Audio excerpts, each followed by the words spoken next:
대한민국을 대표하는 시사 경제 채널 페페TV에서 알려드립니다. 한국이 미래 사업을 주도하다 보니 전 세계에서 러브콜이 장난이 아닙니다. 북유럽부터 중동까지 다들 들고 일어나서 한국이랑 사업 한번 해보자고 오퍼들이 끊임없이 오고 있는데요.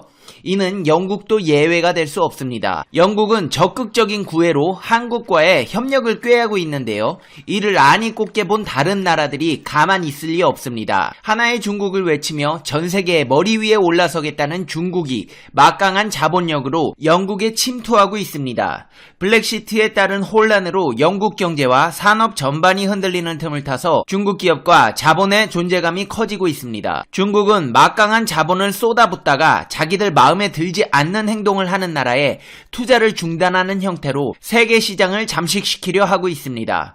영국에도 이런 막강한 자본력을 쏟아붓다가 수틀리면 스웨덴이나 미국 NBA 시장에 그랬던 것처럼 자본을 회수해 영국을 자신들의 꼭두각시로 만들 계획으로 보입니다. 이런 가운데 영국의 블랙시트 사태로 엄한 일본이 피해를 보게 되어 아베가 영국에 사정하고 나섰습니다. 자신의 무능한 정책으로 나라를 위기에 봉착시킨 아베는 영국과의 관계에서 이것만이라도 사수하기 위해 발등에 불이 떨어졌다는데요. 이 모든 사실들을 보다 심층적으로 분석해 시청자 여러분의 시사 경제 상식의 격을 높여드리는 팩트 맛집 팩트 폭격기 페페TV에서 팩트로 제대로 털어드리겠습니다. 한 번도 안 본 사람은 있지만 한 번만 본 사람은 없다는 단 하나의 채널 페페TV 팩트 체크.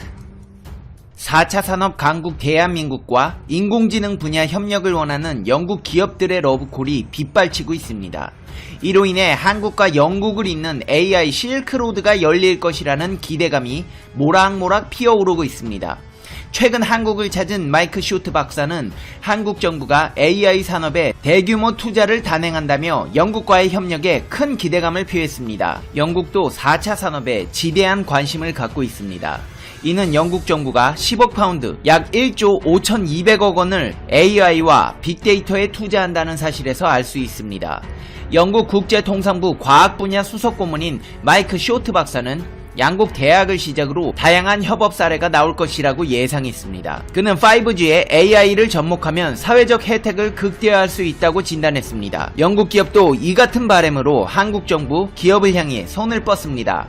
영국 대사관 도움으로 접촉을 시도하는 기업이 빠르게 늘고 있습니다. 영국 국제통상부 측에서는 영국 AI 산업이 꽃을 피우게 된 계기는 금융 중심 런던이 있었기 때문이라면서 금융에 AI를 결합하려는 수요가 늘면서 기술 개발 속도가 빨라졌다고 설명했습니다. 그러면서 한국 기업이 영국에 회사를 세운다면 유럽 진출을 적극 도울 방침이라고 밝혔습니다.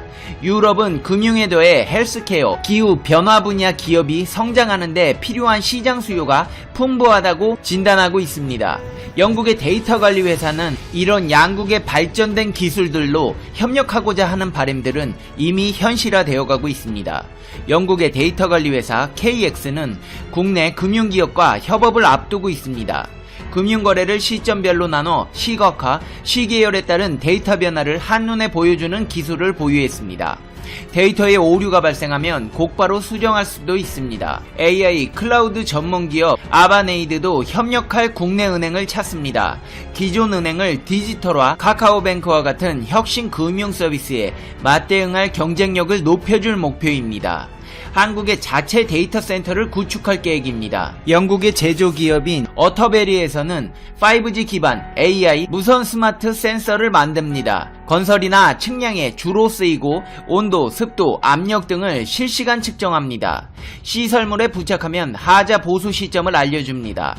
영국 크로스레일 철도 노선 테임즈 타이드웨이 터널 공사 프로젝트에 활용되었습니다. 어터베리 대표 또한 한국은 네트워크, 영국은 AI 투자에 적극적이라면서 한국 네트워크 기업과 파트너십을 맺고 싶다고 전했습니다. 스마트시티 동맹군을 구하는 업체도 있습니다. 쿠마르데브 채터지 M&라이프 대표는 한국은 다수 스마트시티 전략을 수립했다며 한국 정부 로드맵에 동참하는 것은 물론 스마트 팩토리, 사물 사물 인터넷 전문 기업을 만날 예정이라고 밝혔습니다. 언맨드라이프는 세계 최초로 5G 통신을 이용 자율주행 소프트웨어를 개발했습니다. 소프트웨어 플랫폼은 로봇 간 협력 및 관계를 가능하게 합니다.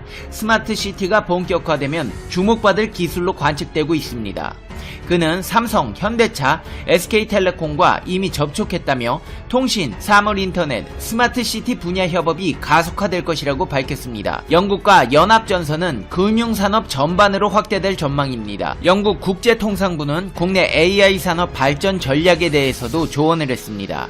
한국만의 우위를 차별화해야 한다고 강조했습니다. 그는 세계 1위 스마트폰 회사 삼성을 포함해 한국은 제조 강국이라면서 전자제품과 AI 간 융합 서비스를 앞세워 글로벌 시장을 공략해야 한다고 제언했습니다. 한국과 영국이 발달된 기술로 협력을 해나가고 있는 이 시점에 중국도 초조해졌는지 막대한 중국 기업과 자본으로 영국을 침투하기 시작했습니다. 유럽연합 탈퇴인 브렉시트에 따른 혼란으로 영국 경제와 산업 전반이 흔들리고 있는 가운데 이를 틈타 중국 자본이 몰려오고 있다고 현지 매체들이 소개했습니다. 중국 기업들은 유통업과 철강 등 다양한 분야에 투자를 하고 있습니다. 올해 5월 영국의 철강업체 브리티시 스틸은 파산했습니다.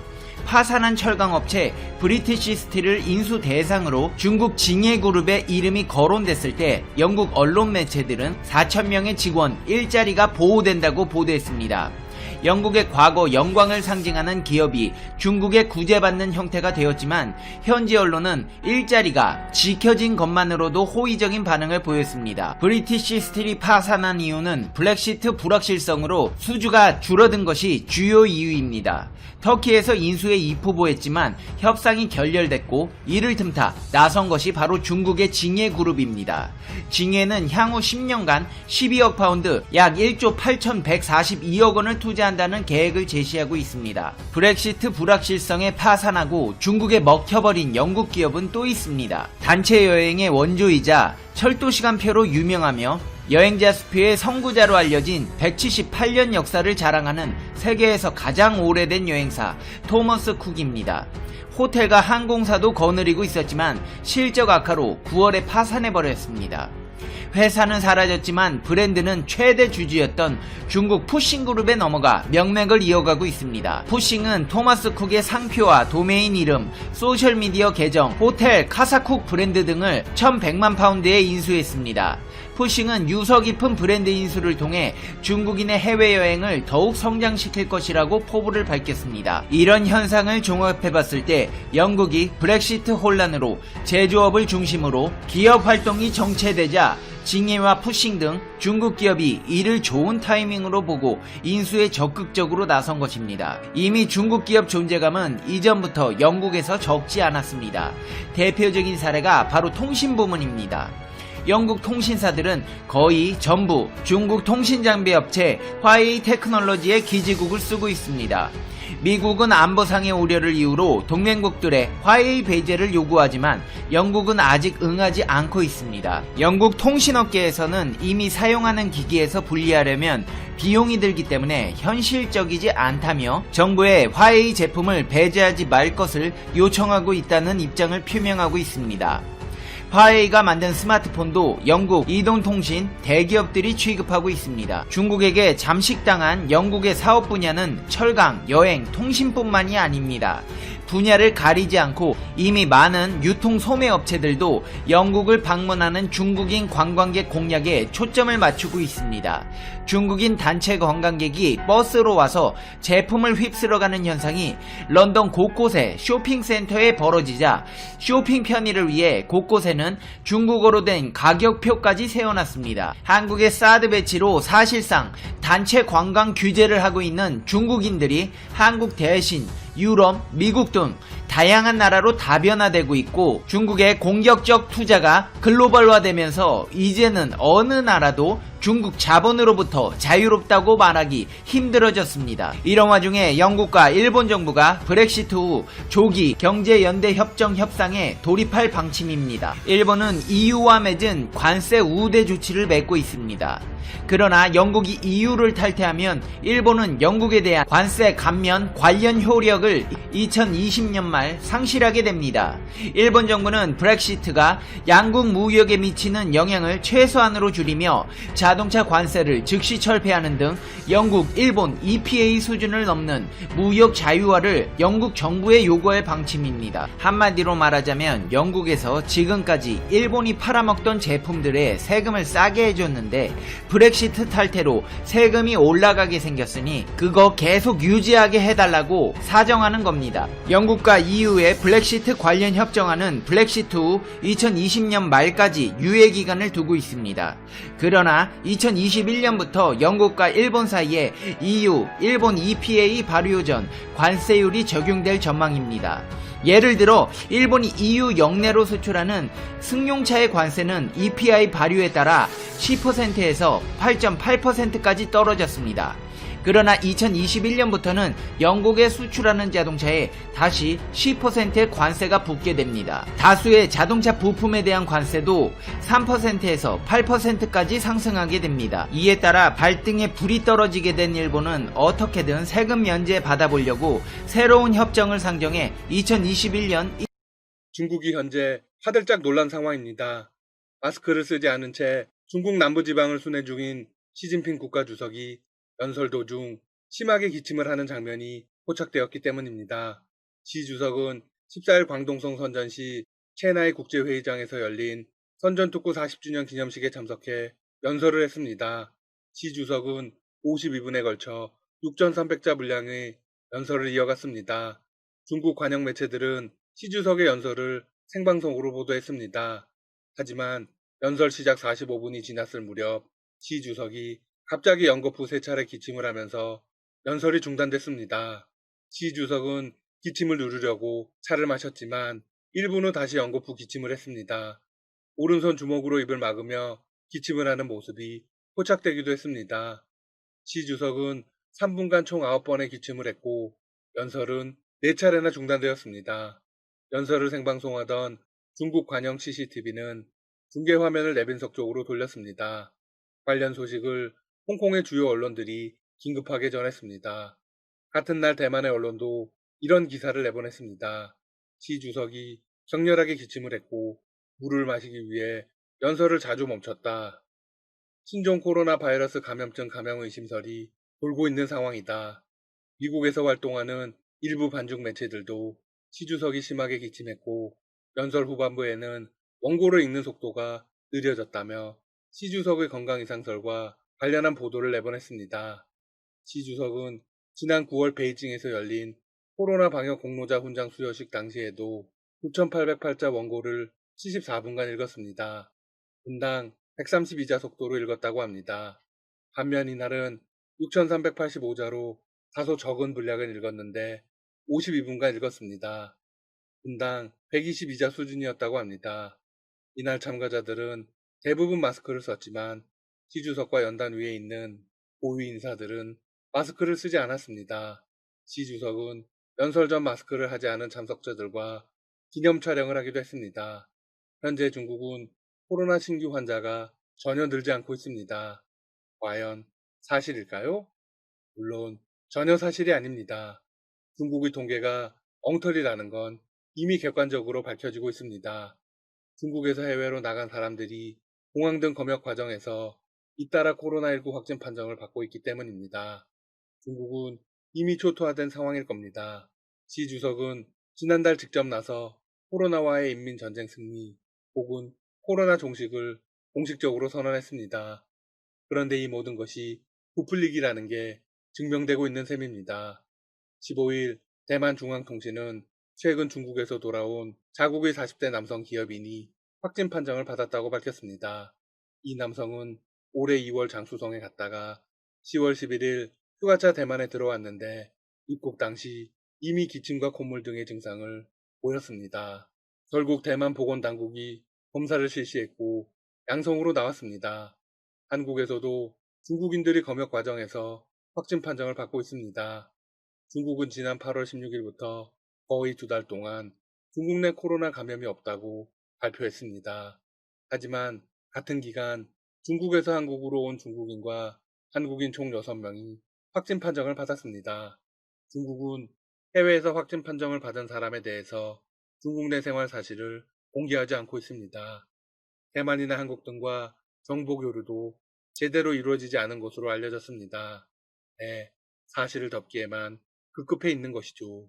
하지만 진실을 덮는 것도 한계에 봉착했습니다.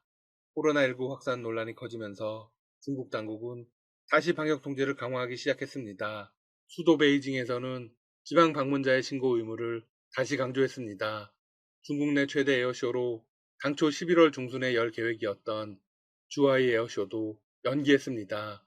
다음 달 초순으로 예정된 상하이 국제 수입 박람회도 축소 움직임이 있습니다. 현재 중국 당국은 홍콩과 대만 언론의 보도와 관련한 시 주석의 건강 상태에 대한 공식 입장을 내지 않고 있습니다. 하지만 시 주석은 타이완 건너쪽에 있는 해병 부대를 방문해 지휘관들에게 전쟁 대비에 집중하라고 지시했습니다. 사실상 전쟁에 돌입하려는 움직임을 보인 것입니다. 시 주석은 전쟁 준비에 모든 마음과 정력을 집중하고 고도의 경계태세를 유지해야 한다고 말했습니다. 시 주석이 상륙작전을 맡은 해병부대에 가서 전쟁 대비를 강조한 것은 대만을 겨냥한 것입니다. 최근 나돌고 있는 중국군의 대만 기습 상륙설에도 무게를 실어주고 있습니다. 남중국해와 대만 해협을 둘러싼 군사적 긴장이 높아지고 있는 상황에서 중국인민해방군은 실제로 상륙부대의 전투력 강화에 적극 나서고 있습니다. 홍콩의 사우스차이나 모닝포스트는 군사 전문가들을 인용해 이런 보도를 내보냈습니다. 해군 해병대의 전투태세를 강화하기 위한 합동작전 훈련을 대폭 늘릴 것이다.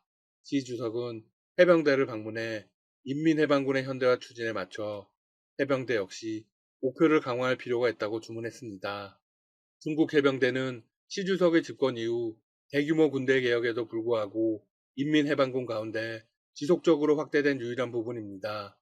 2017년 2만 명에 불과하던 육전대 병력 규모를 10만 명까지 확대할 계획인 것으로 추정하고 있습니다. 미국의 군사 전문가들은 규모가 40만 명 이상으로 늘어날 수 있다고 추정했습니다. 중국은 또한 상륙작전 전용의 강습 상륙함 전단을 확대하고 있는 것으로 알려졌습니다. 뿐만 아니라 지난 8월에는 헬리콥터 항공모함으로 불리는 075형 강습 상륙함의 첫 해상 시운전을 하기도 했습니다. 군사 전문가들은 075형 강습 상륙함이 이르면 내년 상반기에 해병대에 인도될 수 있을 것으로 전망하고 있습니다. 075형 강습 상륙함의 주된 목적은 명확합니다. 남중국해와 동중국해 분쟁 지역 작전이나 대만을 겨냥한 작전 등에서 역할을 수행하게 될 것입니다. 따라서 중국이 대만에 상륙해서 순식간에 점령하겠다는 계획이 사실로 드러나고 있는 셈입니다. 미국이 대처하기 전에 정복하겠다는 것인데요.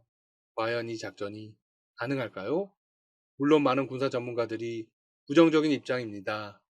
중국의 강습 상륙함은 미국의 강습 상륙함에 대적하기에는 역부족이라는 것이 모든 전문가들의 평가입니다.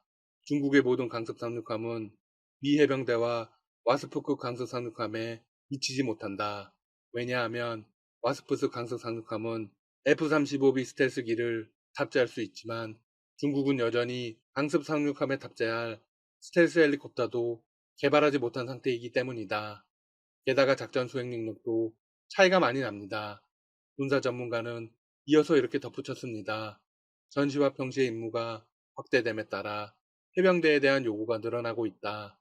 중국의 해병대는 전 세계에서 전투 경험이라는 유리한 조건을 갖춘 미국 해병대에 대적할 만한 통합 작전 능력을 수행하기 위해선 아직 갈 길이 멀다. 한편 시진핑 국가주석이 해병대를 방문해 전쟁 준비를 언급하자 미국은 곧바로 행동에 돌입했습니다. 미 해군 태평양 사령부가 하루 만에 대만 해협에 구축함을 파견한 것입니다. 미군 구축함은 시 주석이 방문한 부대의 부근 바다를 지나 대만 해협을 남에서 북으로 통과했습니다. 공해상에서의 항행 자유를 내세워 대만이 자국의 일부라는 중국의 주장을 무시해버린 것입니다. 이에 전쟁 대비 발언까지 경고하고 나섰던 시 주석은 상당히 무한한 상황에 처하게 되었죠. 지금까지 닥터 시사TV였습니다. 여러분 시청해주셔서 감사합니다. 구독과 좋아요 부탁드립니다.